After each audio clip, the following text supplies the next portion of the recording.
السلام علیکم ورحمۃ اللہ وبرکاتہ۔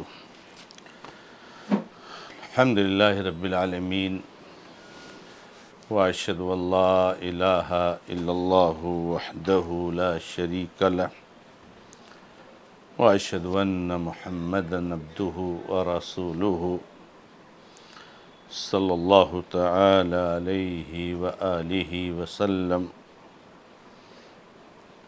اعوذ باللہ السمیع العلیم من الشیطان الرجیم، من حمزہ ونفخہ ونفثہ۔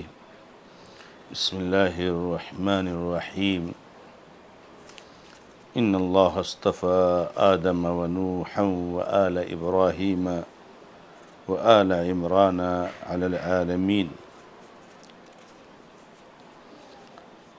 معزز اور معقر مشاہدین و مشاہدات، ناظرین و ناظرات، سلسلے تفسیر قرآن شعبہ دعوت و تبلیغ جماعت المسلمین محصلہ، اس مبارک درس میں آپ تمام لوگوں کا پراتفاق خیر مقدم ہے۔ آج کے درس کے لیے جو آیت کریمہ آپ کے سامنے پیش کی گئی ہے وہ سورہ آل عمران کی آیت نمبر 33 ہے، 33۔ اللہ رب العزت نے اس آیت کریمہ میں ارشاد فرمایا ہے کہ بے شک اللہ تعالیٰ نے آدم کو اور نوح کو اور ابراہیم کے خاندان والوں کو اور عمران کے گھر والوں کو سارے جہان پر فوقیت دی۔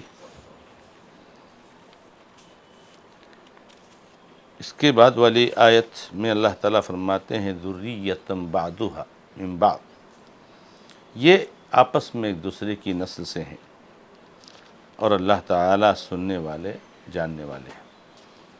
یہ آیت نمبر 34 ہے سورہ آل عمران کی۔ اللہ رب العزت نے یہاں پر کچھ مبارک ہستیوں کا تذکرہ فرمایا ہے، اور اس روئے زمین پر جو سب سے مبارک شخصیات ہیں ان میں سے کچھ کا تذکرہ فرمایا ہے، اور نام کے ساتھ تو کچھ لوگوں کا تذکرہ کیا ہے، لیکن اجمالاً اور اشارے میں سارے مبارک ہستیوں کا تذکرہ اللہ نے کر دیا۔ یہاں پر یہ چیز بھی قابل غور ہے کہ اللہ تعالیٰ نے ان مبارک ہستیوں کا تذکرہ یہاں کیوں کیا،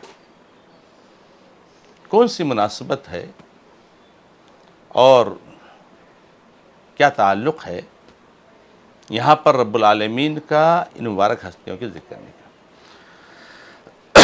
تو میرے بھائیوں اور میری بہنوں، آپ کو یاد ہوگا کہ ہم نے جو ماضی میں اور ماضی قریب میں جو آیتیں پڑھی ہیں، ان آیتوں میں رب العالمین نے ہم انسانوں کو کچھ قیمتی نصیحتیں فرمائی ہیں، جن میں اللہ تعالیٰ نے ہم سب کو رب العالمین سے ڈرنے کے لیے کہا ہے، اس کے عذاب سے بچاؤ کرنے کے لیے ہمیں اور آپ کو تاکید کی ہے۔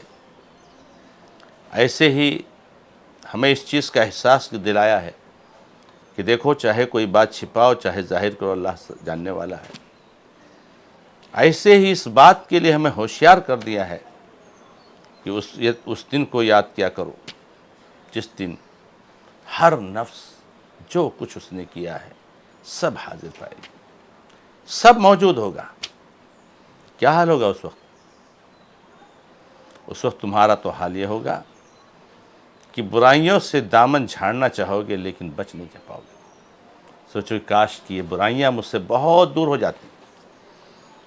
ایسے ہی رب العالمین نے اس بات کا ہمیں اور آپ کو حکم دیا ہے کہ اگر اللہ سے محبت کرتے ہو، اپنے خالق، اپنے مالک، اپنے رازق سے محبت کرتے ہو، تو محمد رسول اللہ صلی اللہ علیہ وسلم کی اتباع کرو، رب العالمین جو شریعت نازل فرمائے ہیں اس کی پیروی کرو۔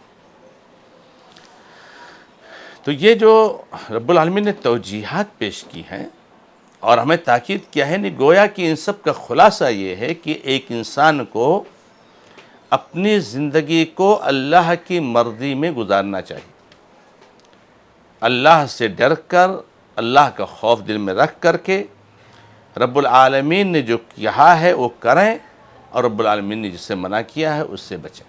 یہ ایک کامیاب ہونے والے انسان کے لیے ضروری ہے۔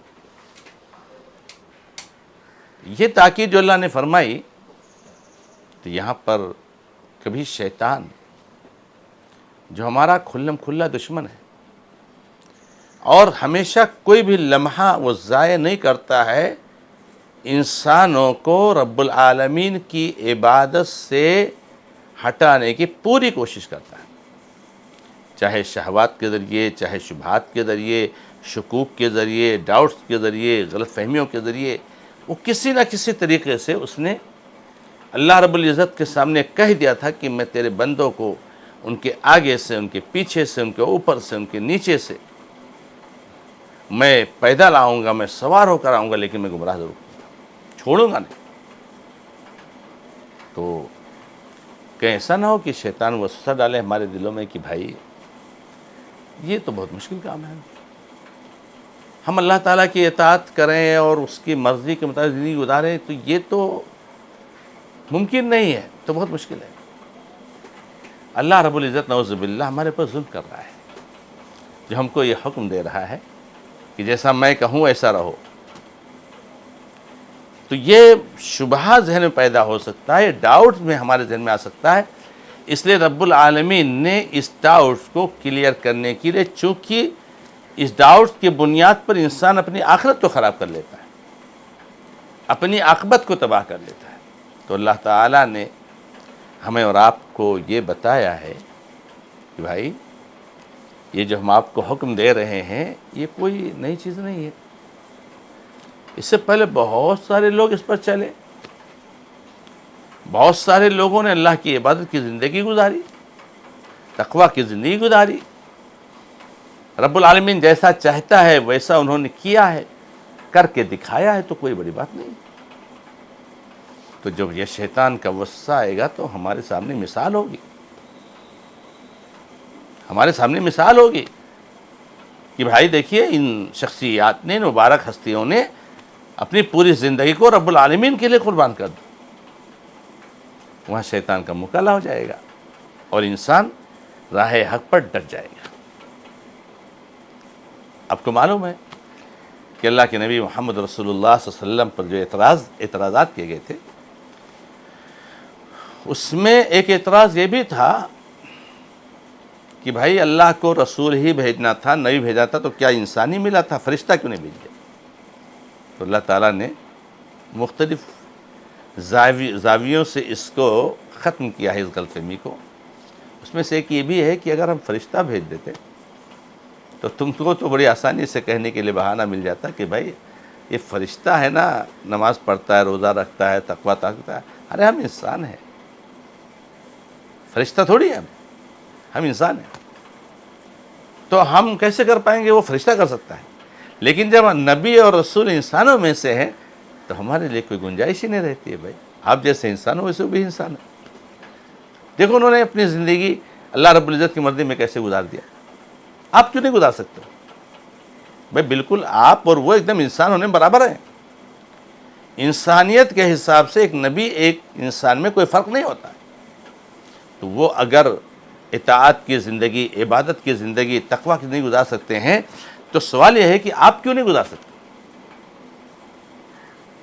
تو بہرحال اللہ رب العزت نے ہماری ہمت بڑھانے کے لیے، ہمیں اور آپ کو راہ حق پر لانے کے لیے، ہمیں اور آپ کو سچائی پر قائم کرنے کے لیے، سچائی قبول کرنے کے لیے کچھ مبارک ہستیوں کی مثالیں دی ہیں، ان کا واقعہ بھی فرمایا۔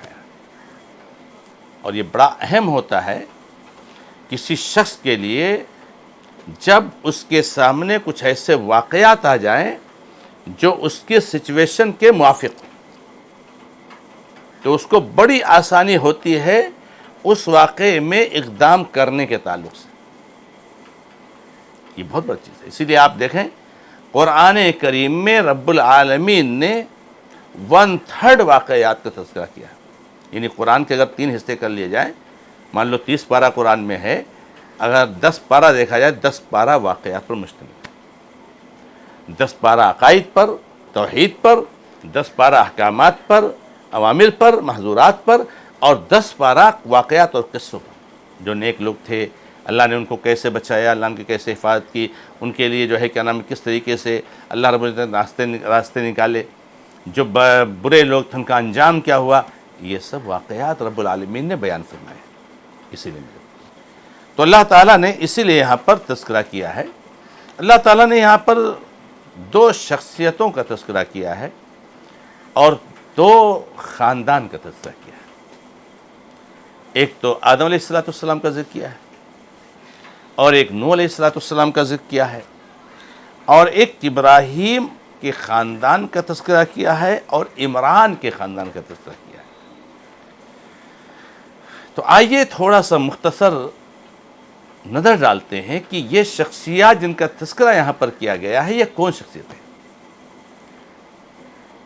تو انشاءاللہ اگلے درس میں ہم اسی پر غور کریں گے کہ جن شخصیات کو رب العزت نے یہاں پر ذکر کیا ہے، ظاہر سی بات ہے عظیم شخصیات ہیں وہ، تو یہ کون ہے اس کی تھوڑی تفصیل جانیں گے۔